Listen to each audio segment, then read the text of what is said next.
Thank you, Andy, very much. It is especially a great honor to be here and to speak to this group this evening, a great group. I am a Chicagoan by birth, steeped in the Chicago brand of rough and tough journalism, taking no prisoners.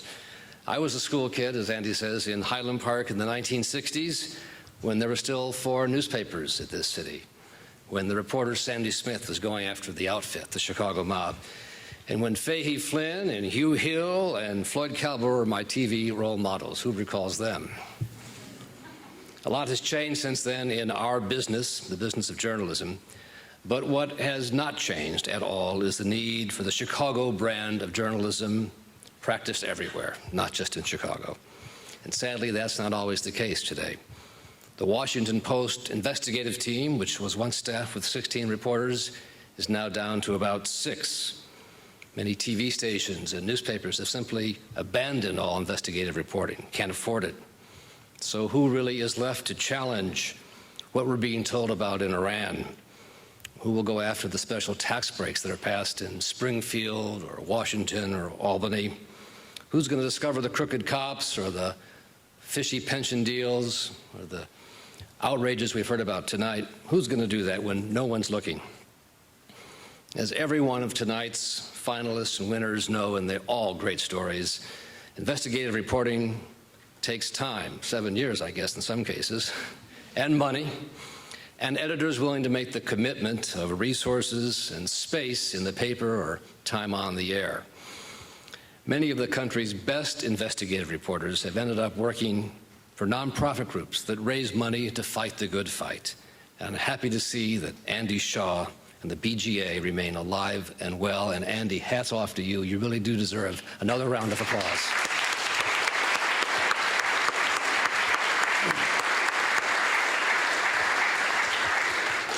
Mike Wallace won many awards based on the work of the BGA. I won a Peabody based on the work of the BGA going after former Governor Ryan, who I think is still in prison. So you're still fighting the good fight against government corruption, the fight that began, as you know, in 1923 in the days of Mayor Big Bill Thompson and Al Capone here in Chicago. Now, this century's versions of Big Bill and Scarface can be found in Washington and Wall Street, in my view, where the intersection of money and power produces essentially the same kind of influence and protection that the bootleggers needed from the Chicago mayor. But in the 21st century version of this, more is at stake. And unlike prohibition, no one can say this is a victimless crime. What happened on Wall Street is considered a crime with many criminals, but not if you listen to the Department of Justice. They seem to find no criminals there. It's largely a crime without criminals, according to them. The evidence is the paltry number of indictments of Wall Street figures and financiers who made themselves rich but almost took down the economy of this country. And I saw it firsthand myself covering the amazing story of one Bernard Madoff, who pulled off the biggest Ponzi scheme the world had ever seen right under the noses of the federal regulators at the Securities Exchange Commission, the SEC, and the country's financial press, to be honest. He was only caught when he sent his sons to the FBI to tell them, Dad just stole $60 million. Until then, the government had no idea what Bernie Madoff was doing. Madoff, for almost 3 decades, operated in New York a gigantic investment scam. People lined up and pleaded for him to take their money. In those 3 or 4 decades, he never bought a single share of stock, even though all his customers and clients received fancy printed monthly statements showing they own GE stock and IBM, a real basket of great blue chip stocks. He never bought a single share of stock all that time. It was one giant Ponzi scheme. Madoff operated like a millionaire would, dressing in the finest clothes. He only wore those Belgian loafers you see advertised sometimes in the Wall Street Journal. Certain suits made for him. In fact, he would have 5, anytime he bought a suit, he'd have 5 versions of it, because he'd have a suit at home, plus he had 4 trunks shipped to hotels around the world where he kept a similar set of clothes. So whenever he traveled, he could just show up in his clothes. He had homes in Palm Beach, a fantastic penthouse in New York City, a great home out on Long Island in Montauk, and a place, of course, on the Riviera. But you've got to have that, of course. 2 different private jets, a fleet of cars, and his offices in what's called the Lipstick Building in New York City, where state-of-the-art, sleek-looking. He had specific rules about what the color of the picture frames were for the people who worked. That was all a front. Those offices did large computer-based trading that made almost no money on the 19th and 18th floor of this building on New York's Upper East Side. On the 17th floor, behind a door which you had to have a special card to get in, was where the real guts of the operation was. And one person who was in there described it as, it looks like your crazy aunt's basement, full of papers. They had old computers because he didn't want to bring anyone new to make new computers because they'd catch on to the scheme. And those were the computers that turned out month after month these phony statements to victims all over the world. People there, unlike the people on the top 2 floors who were dressed just as fine as you could imagine, they wore cutoffs, flip-flops, Hawaiian shirts. It was a loosey-goosey operation that no one ever saw, but that was the guts of Bernie Madoff's operation. And on that floor, on a regular basis, he took billions of dollars away from people. And then, of course, as a Ponzi scheme works, he was able to pay out these great returns, 12, 18% a year, never a down year, even the worst crashes of the stock market. He always had great years. Some of his clients were especially favored. They had returns of 800 or 900% a year. And those people, in my view, were in on the scheme. They had to have been. I think they may actually have caught on to it and blackmailed Madoff that unless they got those large returns, they'd blow the whistle. In any case, this went on for years and years.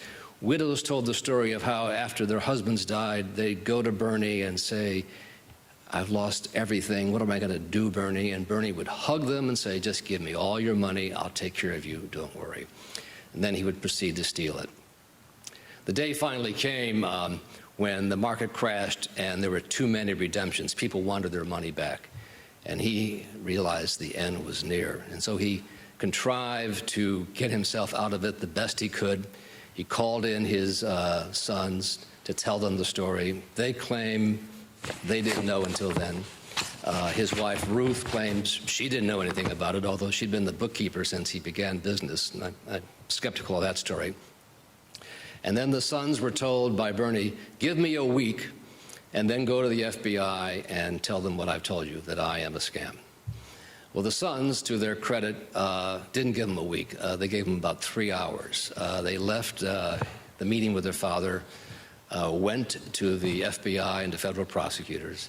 And the next morning, Madoff, thinking he still had a week to get out of town or do whatever he was going to do, had 2 FBI agents at the door, and they asked him a simple question: is there any truth to what you told your sons happened at your firm? And he said, yes, there is. They put him in handcuffs, and that was the last time he really was a free man. He's now serving life in prison, essentially, in North Carolina, where he's become a great Wall Street guru for all the inmates. His fellow criminals include the Israeli spy Pollard, New York mafia finger, alley boy, Persico. He's got a great group of friends, and I'm told he's very happy at home because he really is a sociopathic liar who managed to do this for years. But the point of all this, I think, is that during this time, 7 different investigations were opened and then closed by the Securities Exchange Commission. Now, you can blame people who invested their money and thought, not much, that, well, I guess this guy can get returns every year regardless of the stock market. But as they point out, and I think correctly, the federal government again and again gave Bernie Madoff a clean bill of health. He was profiled by the Wall Street Journal, by Business Week, by Forbes, as this brilliant technician who knew the market and had a secret formula that no one could know about. The SEC investigations, even with a whistleblower who had gone in and figured out that just mathematically what he was doing was not possible, the SEC still didn't act. There was a time when they reviewed his trading records. And what he would do essentially is at the end of the month, he'd look at what stocks were up and what stocks were down. And he always bought them at their lowest and sold them at their highest, which is pretty easy to do if you know the outcome of the horse race. It's not hard to win. But in his case, he made a few mistakes that they didn't catch. He would often trade on days that were federal holidays when the stock market wasn't open. They kind of forgot that. At one point, he had so many options in Coca-Cola, they figured out later, that he would have owned the entire company based on the amount of stock that he had said he had in his magic formula. But in any case, the SEC again and again and again failed to move against Madoff. Primarily, he had once been the president of the NASDAQ stock exchange. He had friends in Washington. He gave large contributions to mostly Democratic members of Congress in New York and elsewhere. He was wired. He was what you'd call in Chicago, he had the clout. He knew what to do. And he went on like this for a long time, and nobody could believe it when the time came when he was finally caught, because he turned himself in, no other reason. And so I point to Madoff, and I think of him every day that I go to work, because here's an example of a man of the utmost reputation in his financial circles, really well respected in Washington, with friends in high places, who pulled off this massive scheme. In the end, people with their statements thought they had $60 billion of investments, when in fact they had none. There was nothing left. Now, the bankruptcy trustees have gone back and recovered some of the money, but lots of people got wiped out. Major charities, Jewish charities in particular, that thought that Bernie essentially was the Jewish T-bill, they used to call him. They lost virtually everything. Elie Wiesel's Holocaust Foundation, wiped out by this. This is a man with no conscience, in my view, who could do this.